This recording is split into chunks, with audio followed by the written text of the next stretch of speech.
मजहब के आधार पर रिजर्वेशन होना चाहिए। कोई रिजर्वेशन पे ना तो कोई चैनल बात करता है ना।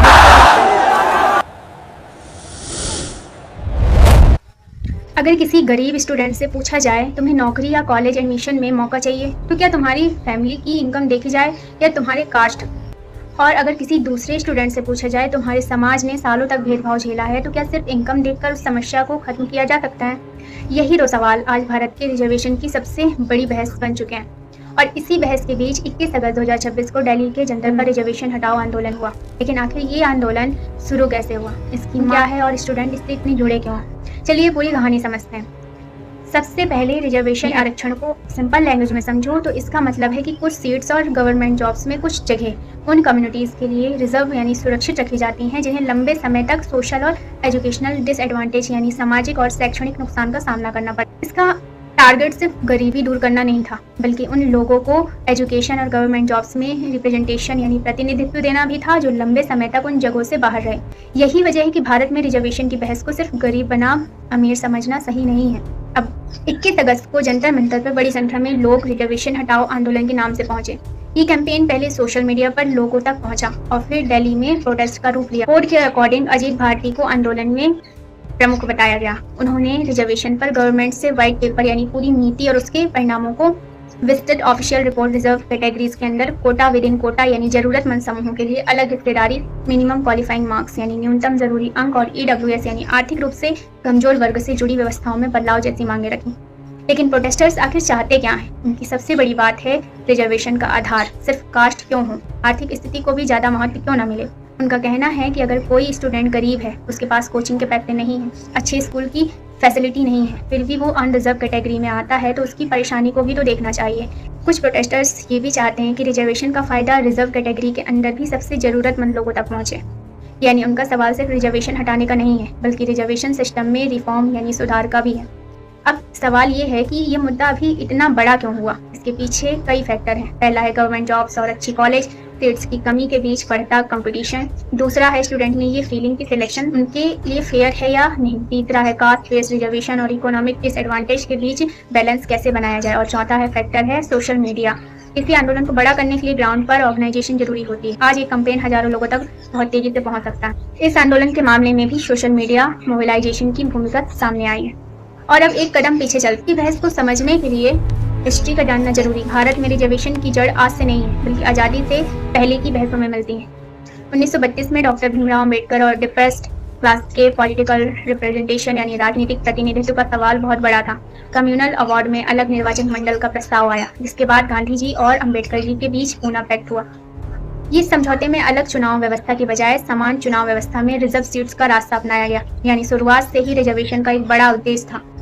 फिर 1950 में कॉन्स्टिट्यूशन लागू हुआ। कॉन्स्टिट्यूशन ने इक्वालिटी यानी समानता को मूल सिद्धांत बनाया, लेकिन साथ ही socially and educationally backward class यानी सामाजिक और शैक्षणिक रूप से पिछड़े वर्गों के लिए सोशल प्रोविजन यानी विशेष प्रावधानों की व्यवस्था की। आर्टिकल 15 और आर्टिकल 16 इसी कॉन्स्टिट्यूशनल फ्रेमवर्क का हिस्सा है। यानी भारत का मॉडल ये भी था कि समानता का मतलब हमेशा सभी को बिल्कुल एक जैसा देना नहीं है। फिर आया 1979 का मंडल कमीशन यानी मंडल आयोग। इस आयोग ने ओबीसी यानी अदर बैकवर्ड क्लास की स्थिति का अध्ययन किया। 1990 में केंद्र सरकार ने ओबीसी के लिए सेंट्रल गवर्नमेंट जॉब्स में 27% रिजर्वेशन लागू करने का फैसला किया। इसके बाद देश भर में बड़े स्टूडेंट प्रोटेस्ट हुए। ये भारत के सबसे बड़े एंटी रिजर्वेशन आंदोलनों में से एक थे। इसके बाद 1992 के इंदिरा साहनी केस में सुप्रीम कोर्ट ने ओबीसी रिजर्वेशन को ब्रॉडली बरकरार रखा और क्रीमी लेयर बनी। ओबीसी के अपेक्षाकृत आगे निकल चुके वर्गों को रिजर्वेशन से बाहर रखने का प्रिंसिपल सामने आया। इसके बाद रिजर्वेशन को लेकर कई बड़ी आंदोलन हुए। 2015 में गुजरात का पाटीदार आंदोलन, ओबीसी में रिजर्वेशन की मांग को लेकर बड़ा आंदोलन हुआ। इसके बाद 2016 में हरियाणा का जट रिजर्वेशन आंदोलन हुआ, जिसमें जट कम्युनिटीज ने ओबीसी कैटेगरी में शामिल करने की मांग की। आंदोलन बहुत बड़ा और हिंसक घटनाओं में बदल गया। इसके बाद मराठा रिजर्वेशन मूवमेंट भी महाराष्ट्र में बड़ा मुद्दा बना। मराठा कम्युनिटीज ने रिजर्वेशन की मांग की और 2018 में महाराष्ट्र सरकार ने रिजर्वेशन देने का कानून बनाया। मामला सुप्रीम कोर्ट तक पहुंचा और 2021 में सुप्रीम कोर्ट ने उस रिजर्वेशन को असंवैधानिक आधार पर रद्द कर दिया। यानी 2015 के बाद ये पैटर्न दिखाई देने लगा कि अब सिर्फ हिस्टोरिकली बैकवर्ड कम्युनिटीज ही नहीं बल्कि दूसरी बड़ी कम्युनिटीज भी एजुकेशन और जॉब्स में बढ़ते कंपटीशन के बीच रिजर्वेशन की मांग करने लगी। 2018 में एक अलग तरह का बड़ा प्रोटेस्ट हुआ। सुप्रीम कोर्ट के SC/ST एक्ट से जुड़े फैसले के बाद SC/ST ग्रुप्स ने 2 अप्रैल को नेशन वाइड भारत बंद किया। कई जगह प्रोटेस्ट हिंसक हुआ और लोगों की मौत हुई। इसके बाद पार्लियामेंट ने SC/ST एक्ट बदलाव के कारण कानून को मजबूत किया। यानी ये आंदोलन रिजर्वेशन की सीटों के लिए नहीं बल्कि SC/ST कम्युनिटीज के लीगल प्रोटेक्शन को लेकर था। इसे रिजर्वेशन प्रोटेस्ट की लिस्ट में रखते समय ये रिस्ट्रिक्शन जरूरी बताना था। फिर 2019 में एक बड़ा बदलाव आया। 103 कॉन्स्टिट्यूशन अमेंडमेंट के जरिए EWS को 10% तक का रिजर्वेशन कॉन्स्टिट्यूशन प्रोविजन आया। यानी पहली बार इकोनॉमिक वीकनेस को रिजर्वेशन के एक अलग कॉन्स्टिट्यूशन आधार के रूप में जगह मिली। 2022 में सुप्रीम कोर्ट ने इस व्यवस्था की कॉन्स्टिट्यूशनल वैलिड बरकरार रखा और फिर 2024 में सुप्रीम कोर्ट ने SC के अंदर सब क्लासिफिकेशन को अनुमति देने का रास्ता साफ किया।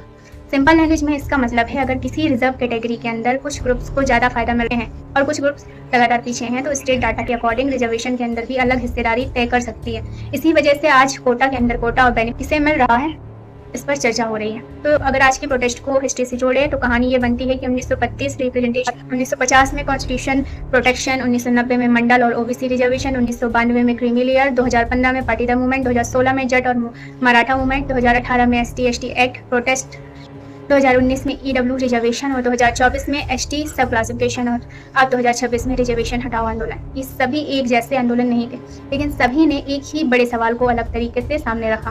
भारत में लिमिटेड अपॉर्चुनिटी को किस आधार पर बांटा जाए। और अब सबसे बड़ा सवाल, क्या समस्या सिर्फ रिजर्वेशन है?